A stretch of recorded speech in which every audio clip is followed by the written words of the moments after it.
Assalamualaikum warahmatullahi wabarakatuh. A'udzu billahi minasyaitonir rajim. Bismillahirrahmanirrahim.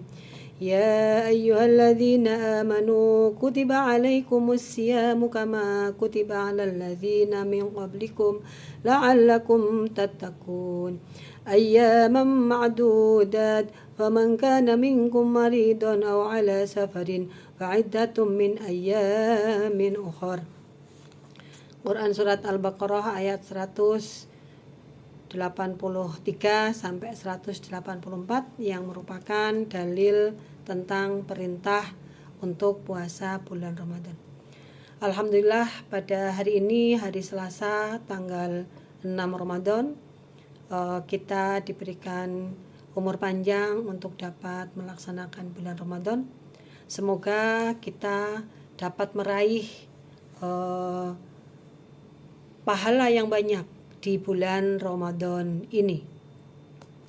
Dan pada kesempatan ini saya ingin berbagi cerita terkait dengan materi fadilah bulan Ramadan yang saya ambil dari terjemah kitab Durratun Nasihin bab 1, yaitu bab pengajian fadilah bulan Ramadan. A'udzu billahi minasyaitonir rajim. Bismillahirrahmanirrahim. Sahru Ramadhanal ladzi unzila fihil Qur'anu hudan linnas wa bayyinatin minal huda wal furqan. Quran Surat Al-Baqarah ayat 185, yang artinya bulan Ramadan ialah bulan awal turunnya Al-Quran, berupa petunjuk bagi manusia dan penjelasan tentang petunjuk itu dan menjadi penegak kebenaran, membedakan antara hak dan yang batil. Pemirsa yang saya hormati, bahwa perintah puasa Ramadan sudah sangat jelas sesuai dengan nas Al-Quran yang tadi saya bacakan, dan kita diberi keluasan untuk bisa meraih kemuliaan bulan Ramadan sesuai dengan banyak anjuran-anjuran yang bisa diamalkan di bulan suci Ramadan. Dalam materi pertama, fadilah bulan Ramadan ini, saya akan menyampaikan sebagian dari materi tersebut, yaitu terkait dengan pahala atau kebaikan yang bisa diraih oleh kita yang berpuasa Ramadan ketika di malam harinya melaksanakan ibadah sholat sunnah. Dari Umar bin Khattab radhiyallahu anhu bahwa Nabi Muhammad SAW bersabda, yang artinya di bulan Ramadan apabila seseorang terbangun dari tidurnya lalu menggerakkan tubuhnya, kata orang Jawa itu molak-malik. Biasa kan kalau kita sedang tidur, apalagi malam hari, biasanya ngelilir. Kalau ngelilir itu biasanya tubuh kita gerakan untuk bisa miring atau mungkin bergerak-gerak yang lain.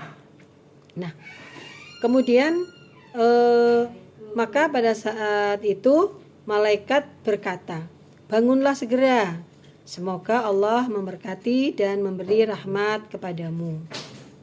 Kemudian apabila orang tersebut atau kita yang sedang tidur kemudian bangun hendak melakukan sholat malam, maka ada beberapa pahala yang dapat diraih oleh kita atau orang tersebut.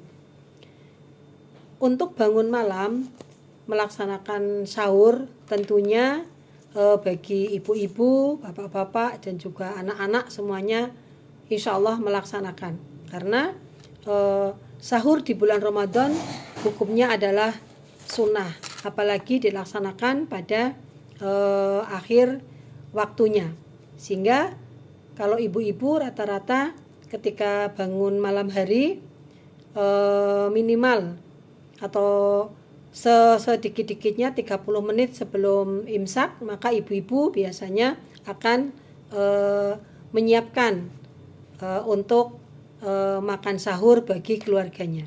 Kalau bapak-bapak biasanya atau anak-anak ibaratnya Nah, laki-laki begitu bangun kemudian ke kamar mandi, kemudian dia bisa melanjutkan untuk menyantap sahur. Nah, di dalam hal ini kami ingin berbagi cerita bahwa ternyata ada fadilah yang sangat luar biasa ketika kita sedang melaksanakan kegiatan malam hari dari bangun tidur sampai nanti sahur dan imsak.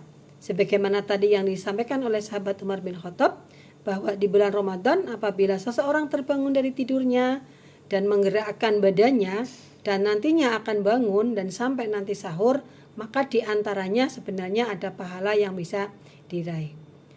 Yang pertama, bahwa ketika orang tidur pastilah dia menempati suatu tempat, baik itu ranjang atau mungkin karpet atau spring bed atau mungkin di tikar atau mungkin di mana saja, yang jelas orang tidur itu butuh tempat. Nah, maka tempat tidurnya orang tersebut dia oleh Allah diberi kemampuan untuk berdoa.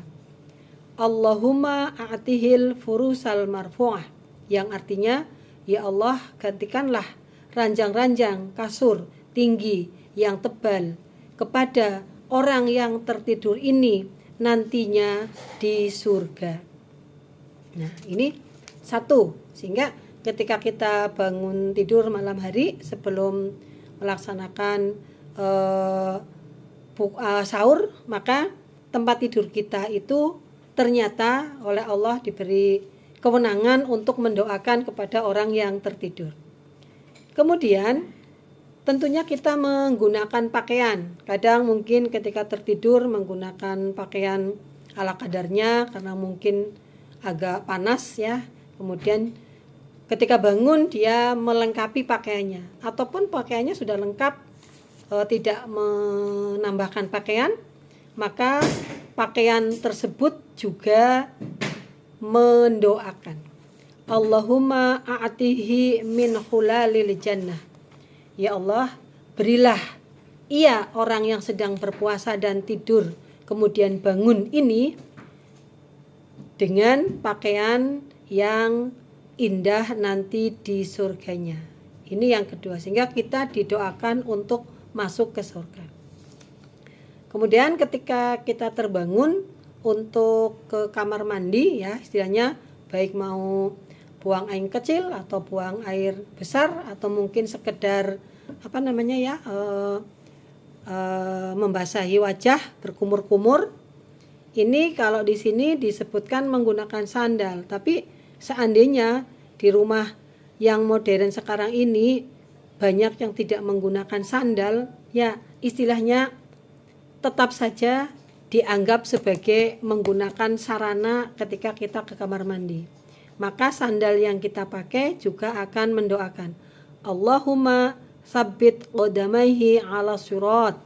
Ya Allah, teguhkanlah kakinya. Sandal kan dipakai oleh kaki. Kakinya orang yang terbangun ini, teguhkanlah, kuatkanlah nanti ketika melintas di sirotol mustaqim. Nah, di sisi lain kita sudah tahu bahwa apa dan bagaimana terkait dengan siratul mustaqim, yang digambarkan adalah sebagai satu lintasan yang sangat sangat bukan membahayakan bagi orang-orang yang beriman. Insya Allah yang pahalanya banyak tidak akan membahayakan. Tapi siratul mustaqim adalah sebuah perjalanan yang pasti dilalui oleh setiap manusia ketika sudah dibangunkan dari alam kubur, alam barzah, kemudian sampai nantinya akan masuk surga atau neraka. Dalam hal ini ternyata kaki kita itu mendoakan, yaitu ya Allah teguhkanlah kedua kakinya ketika dia melintas di siratul mustaqim supaya kuat. Nah, setelah itu biasanya kita langsung ke kamar mandi, baik untuk wudhu maupun yang umumnya mesti berkumur-kumur lah ya, membasuh muka atau buang air kecil atau buang air besar. Yang tentunya ketika kita ke kamar mandi pasti ada bak ya, atau mungkin ember, atau mungkin yang tidak pakai bak atau ember, dia itu pakai shower lah istilahnya, atau mungkin pakai kran itu. Maka tempat yang menampung dan bisa mengeluarkan air itu, dia juga berdoa. Allahumma a'tihi min hula, Allahumma a'tihi minal kawabil jannah. Ya Allah, berilah ia tempat-tempat minum nanti di surga. Di sini digambarkan bahwa kolah ya, kalau dulu kulah, kalau sekarang ya bak lah istilahnya, atau mungkin ember, tempat yang menampung air. Di modern kadang tidak tidak pakai ember. Yang penting yang bisa mengeluarkan air, yang airnya digunakan oleh kita, itu mendoakan kepada kita dengan Allahumma atihi minal kawabil jannah, yaitu mendoakan supaya kita nanti di surga digantikan dengan tempat-tempat air minum di surga. Nah, di sini ada jeda yang biasanya terutama saya sebagai ibu-ibu kadang-kadang lupa ketika sudah ke kamar mandi, beres langsung saja ke dapur untuk bisa masak dan lain-lain. Nah, ada rahasia di sini bahwa sesungguhnya ketika orang tersebut melanjutkannya dengan berwudu, ketika baru dari kamar mandi kemudian mau melaksanakan aktivitas lain, dia melaksanakan wudu, maka air wudu yang digunakan oleh kita, air yang membasahi bagian-bagian tubuh kita dalam rukun wudunya, dia juga berdoa, Allahumma tohirhu minadzunubi wal khotoya. Ya Allah, bersihkanlah orang yang wudu ini dari segala noda dan dosa-dosanya.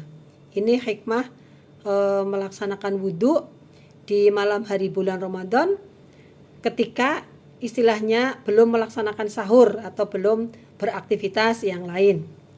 Sehingga kebiasaan kita atau kebiasaan saya atau mungkin sebagian dari kamar mandi langsung menyantap makanan atau ibu-ibu langsung masak, itu sebenarnya ada satu rahasia yang bisa digapai pahalanya, yaitu dengan berwudu. Karena dengan berwudu maka air wudu tersebut yang melekat itu akan berdoa kepada Allah, Allahumma tohirhu minadzunubi wal khotoya. Ya Allah, bersihkanlah ia dari segala noda dan dosa.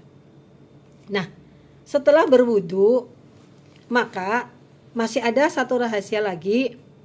Mungkin sebagian sudah berwudu kemudian menyelesaikan tugas di dapur, kemudian menyantap makan sampai imsak, istilahnya dia tidak melaksanakan sholat sunnah malam. Nah, di sini ada rahasia lagi bahwa ketika orang tersebut melaksanakan sholat sunnah di malam hari di bulan Ramadan, merupakan rangkaian dari yang diserukan oleh malaikat tadi supaya kita terbangun dan didoakan. Yang pertama tadi oleh ranjang kita, yang kedua oleh pakaian kita, yang ketiga oleh kaki kita, yang keempat oleh kolam atau bak air kita, kemudian yang kelima oleh air wudhu kita. Lah yang keenam ini adalah puncaknya.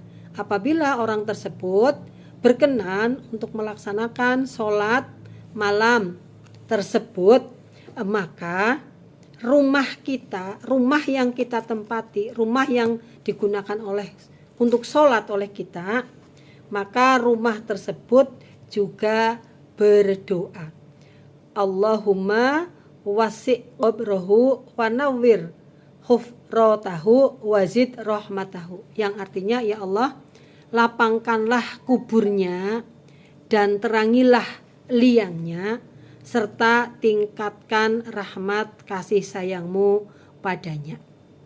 Ini adalah yang keenam. Sehingga kalau orang kadang mengatakan gak usah bikin rumah-rumah yang bagus, ngapain dibawa mati juga tidak. Oh bisa, rumah kita yang bagus atau mungkin yang belum bagus atau sesederhana apapun, dia bisa dibawa mati oleh kita ketika kita bisa untuk memanfaatkannya untuk kebaikan dan meningkatkan iman dan takwa, termasuk ketika kita sholat lail atau sholat sunnah di malam hari di bulan Ramadan. Nah, dari awal sehingga kesimpulannya bahwa ketika aktivitas malam hari di bulan Ramadan, seseorang bangun tidur, kemudian sampai kepada sholat malam, itu ada 6 pahala yang bisa diraih.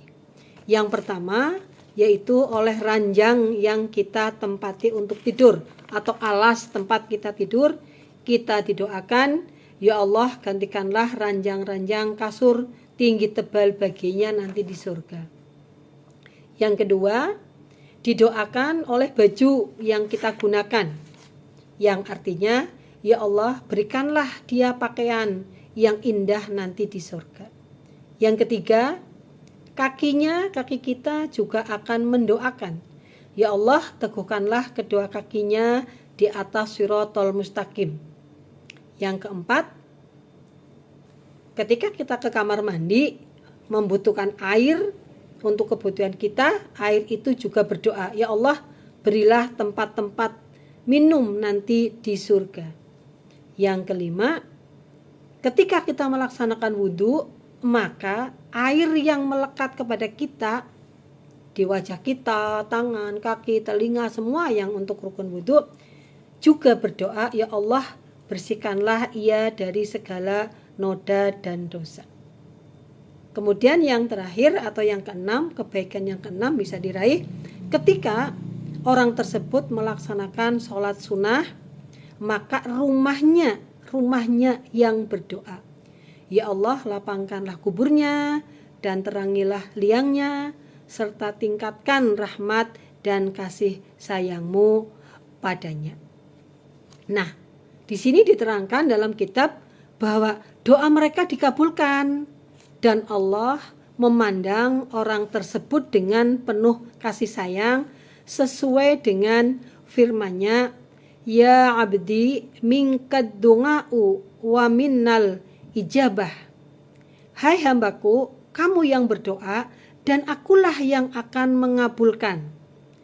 Wa minkas sualu wa minnan nawalu. Kamu yang meminta dan aku yang akan memberi. Wa minkal istighfaru wa minnal ghufraru. Kamu beristighfar dan aku yang akan mengampuninya. Di sini dijelaskan pada Zubatul Wa'idin. Nah, demikian sedikit berbagi cerita bahwa di malam bulan Ramadan ada 6 pahala yang bisa kita raih ketika kita bisa memanfaatkannya, yaitu ketika kita terbangun dari tidur kemudian sampai melaksanakan sholat sunnah. Semoga bermanfaat bagi yang belum pernah membacanya atau mengetahuinya, semoga jadi ilmu pengetahuan dan bisa dilaksanakan. Bagi yang sudah terbiasa, ya sekedar sama-sama mengingatkan karena kita punya kewajiban untuk saling mengingatkan. Demikian, semoga bermanfaat. Apabila banyak kekurangan, kami mohon maaf yang sebesar-besarnya. Wallahul muwaffiq ila aqwamit thoriq. Wassalamualaikum warahmatullahi wabarakatuh.